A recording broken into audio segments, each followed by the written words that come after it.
அஸ்ஸலாமு அலைக்கும் ரஹ்மத்துல்லாஹி வரகாத்துஹு. கியாமத் நாளின் தொடர்ச்சியை பார்க்கலாம்.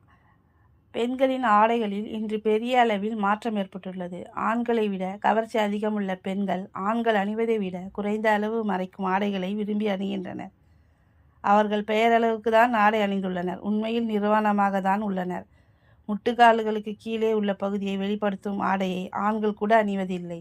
ஆனால் பெண்கள் கூச்சமின்றி இத்தகைய ஆடைகளை அணிகின்றனர். இடுப்பு பகுதியும் முதுகு பகுதியும் தெரியும் வகையில் ஆண்கள் கூட ஆடை அணிவதில்லை. ஆனால் பெண்கள் கொஞ்சமும் உறுத்தலின்றி இது போன்ற ஆடைகளை அணிகின்றனர். ஆடை அணிந்தும் நிர்வாணமாக தோற்றமளிக்கும் பெண்கள் இனிமேல் தோன்றுவார்கள் என்பதும் நபிமொழியாகும். நூல் முஸ்லிம் 3971 5098.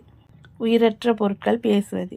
விலங்கினங்கள் மனிதனிடம் பேசும் வரையிலும், தோல் சாட்டையும் செருப்பு வாரும் மனிதர்களிடம் பேசும் வரையிலும் யுக முடிவு நாள் ஏற்படாது என்பதும் நபிமொழியாகும். நூல் அகமது 11365.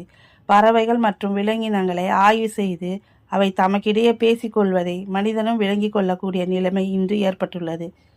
செருப்புகளுக்கு வாராக பயன்படும் பிளாஸ்டிக் பொருட்கள் இன்று பேசுவதை நாம் காண்கிறோம். ஒளிநாடாக்களிலும் குறுந்தகடுகளிலும் இது போன்ற பொருட்கள் பயன்படுத்தப்பட்டுள்ளதை நாம் காண்கிறோம். ஜஸாக்கல்லாஹ்.